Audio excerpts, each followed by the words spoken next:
આખા વર્ષ દરમિયાન ઘરમાં મીઠાઈ બને કે ના બને, પણ દિવાળી પર હર ઘરમાં મીઠાઈ બને જ છે, કારણ કે દિવાળીનો તહેવાર એટલે મીઠાઈઓનો તહેવાર.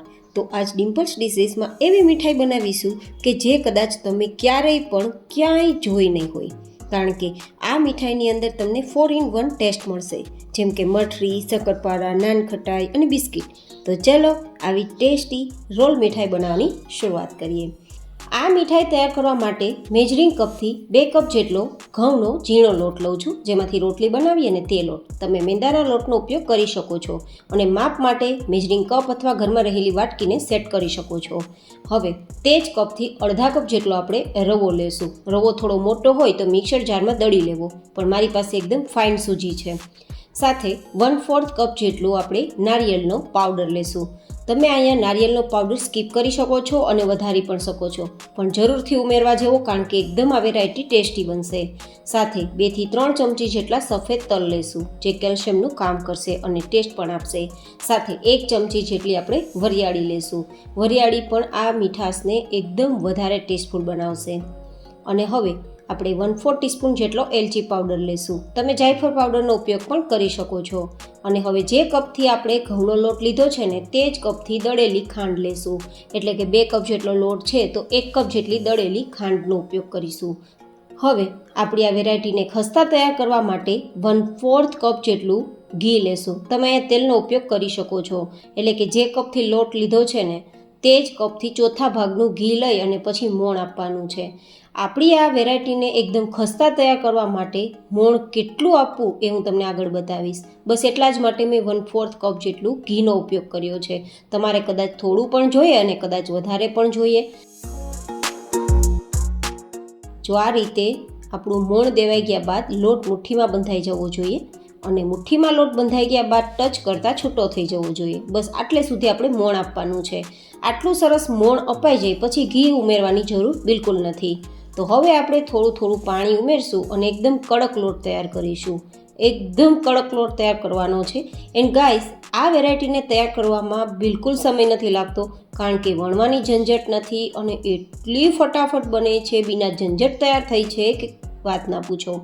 અને બીજું એ કે આ મીઠાઈની અંદર 4 in 1 ટેસ્ટ મળશે. એટલે કે શક્કરપારા છે, નાનખટાઈ છે, બિસ્કિટ છે, કૂકીઝ છે અને ખાસ તો મીઠી મઠરી છે, તેનો પણ તમને આમાં ટેસ્ટ મળશે. જેટલી વેરાયટીઓ તમે લોટમાંથી તૈયાર કરો છો, ખાસ કરીને મીઠી વેરાયટી, તે બધા જનો ટેસ્ટ આમાં મળવાનો છે. એકવાર જરૂર ટ્રાય કરવા જેવી છે ગાઈસ આ રેસીપી, અને ટ્રાય કરો તો મને તમારા ફીડબેક પણ આપજો. તો હવે આ લોટ એટલો કડક છે કે સપાટી ફાટી ગઈ છે. જો તો હવે આ લોટને થોડો સોફ્ટ અને મુલાયમ તૈયાર કરવા માટે 10 મિનિટ છોડી દઈશું, અને 10 મિનિટ પછી આગળની પ્રોસેસ કરશું.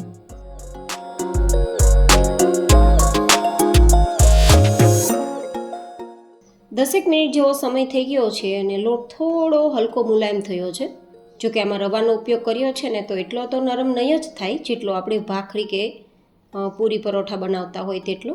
આપણે બહુ જ કડક લોટ તૈયાર કર્યો છે અને આટલો જ તૈયાર કરવાનો છે જો ખસ્તા વેરાયટી તૈયાર કરવી હોય તો. હવે આપણા લોટમાંથી એક સરખા 3 ભાગ કરી લઈશું. તમે અહીંયા 4 ભાગ કરી શકો છો અને 2 ભાગમાં પણ આ વેરાયટી તૈયાર કરી શકો છો. ચોઈસ તમારી પાસે છે, પણ કઈ રીતે વેરાયટી તૈયાર કરવાની છે હું તમને આગળ બતાવું. આપણે અહીંયા વણવાની ઝંઝટ નથી કરવાની, પણ વેરાયટીને ફટાફટ તૈયાર કરવી હોય તો આ રીતે આપણે થોડો લોટ લેવાનો. આ રીતે થોડીવાર મસળી લેવાનો, જેથી આપણા લોટમાં કોઈ ક્રેક ના રહે. અને પછી તમારે આ રીતે રોલ તૈયાર કરવાનો. રોલ કર્યા બાદ પણ થોડું આપણે બધી બાજુથી ચોરસ શેપ આપવાની ટ્રાય કરવાની. વધારે નહીં, પણ થોડું ચોરસ શેપ. બસ આ રીતે દબાવતું જવાનું અને ચોરસ શેપ આપતું જવાનું. એકદમ સરળતાથી આ વેરાયટી તૈયાર થશે. જો તમે ઘરમાં આ બધું તૈયાર કરવા માટે કે નાસ્તા બનાવવા માટે એકલા છો અને કોઈ હેલ્પ કરવાવાળું છે નહીં, તો પણ તમારા માટે આ વેરાયટી એકદમ ફટાફટ બનશે. મારો જો કે હેતુ એ જ હોય છે કે તમને બિલકુલ કિચનમાં વધારે સમય ના રહેવો પડે અને બિલકુલ ઝંઝટ પણ ના થાય અને કંટાળો પણ ના આવે તેવી વેરાયટીઓ તમારી સાથે હું શેર કરું. તો એ રીતે મેં તમારી સાથે આ વેરાયટી શેર કરી છે. હવે જો આ રીતે ચોરસ શેપ આપણે આપી દીધો છે, તો આપણે કઈ રીતે કટ લગાવવાનું છે તે તમે જુઓ. એકદમ ક્રોસમાં કટ લગાવીશું અને પેલો કટ છે ને સાઈડમાં રાખી દઈશું. તો હવે આપણે આ બધા જને ક્રોસમાં કટ કરતા જશું આ રીતે. અને કટ કર્યા બાદ તમે બંને સાઈડ થોડી કિનારી દબાવશો ને તો અલગ શેપ આવી જશે, નહીં તો આ શેપ પણ ઇટ્સ ઓકે. હવે તમે આને રોલ કટ નામ પણ આપી શકો અને તમારી પસંદગીનું નામ પણ આપી શકો. મને તમે આ મીઠાઈનું નામ જરૂરથી કોમેન્ટ બોક્સમાં બતાવજો કે આ મીઠાઈનું નામ શું રાખી શકાય, કારણ કે આ જાતે ડિઝાઇન કરેલી રેસીપી છે તો એટલીસ્ટ નામ તો તમે આપી શકો. હવે આ તૈયાર થયેલી આપણી મીઠાઈને તળવા માટે ઘીનો ઉપયોગ પણ કરી શકો અને તેલનો ઉપયોગ પણ કરી શકો. પણ ઘી હોય કે તેલ હોય એકદમ મીડિયમ ગરમ તૈયાર કરવાનું. મીડિયમથી થોડું ઓછું ગરમ થશે તો ચાલશે, પણ થોડું હાઈ ગરમ થઈ જશે ને તો વેરાયટી અંદરથી કાચી રહેશે, ઉપરથી લાલ થઈ જશે અને પોચી રહેશે. પણ આપણી આ વેરાયટીને ખસ્તા અને ક્રિસ્પી તૈયાર કરવા માટે મીડિયમ ગરમ તેલમાં ધીમા ગેસની ફ્લેમ પર આપણે કૂક કરવાની છે. અને બહુ વધારે આપણે આને ઉપર નીચે ચલાવવાની પણ નથી, નહીં તો એટલી બધી સોફ્ટ હોય છે કે ભાંગી જશે અને તેલમાં વિખાઈ જશે. તો એકદમ હળવા હાથે ફેરવવાની અને પછી ગોલ્ડન કલર પર આવે ને ત્યારે તેને બહાર કાઢી લેવાની. એટલું યાદ રાખવાનું, આ વેરાયટીને ખસ્તા અને ક્રિસ્પી તૈયાર કરવી હોય ને તો ધીમા ગેસની ફ્લેમ પર જ આને ફ્રાય કરજો, તો જ આટલી ક્રિસ્પી થશે. અને હવે તમે જો ગોલ્ડન કલર આવી ગયો છે અને કેટલી સપાટી ફાટી ગઈ છે, મતલબ અંદર સુધી આપણી આ વેરાયટી ખસ્તા પણ થઈ છે અને ક્રિસ્પી પણ થઈ છે, એકદમ ઓઇલ ફ્રી પણ છે. જો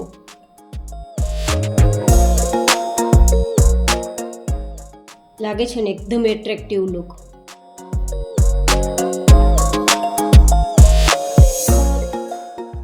અને આ રીતે હું તમને બે ભાગ કરીને બતાવું ને તો હાથથી મસળતા ભૂકો પણ થઈ જાય છે.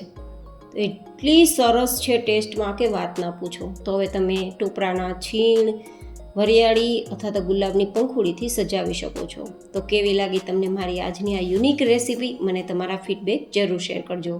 ફરી મળીશું એક નવી જ હેલ્ધી એન્ડ ઇન્ટરેસ્ટિંગ રેસીપી સાથે. ત્યાં સુધી stay healthy, stay happy, take care.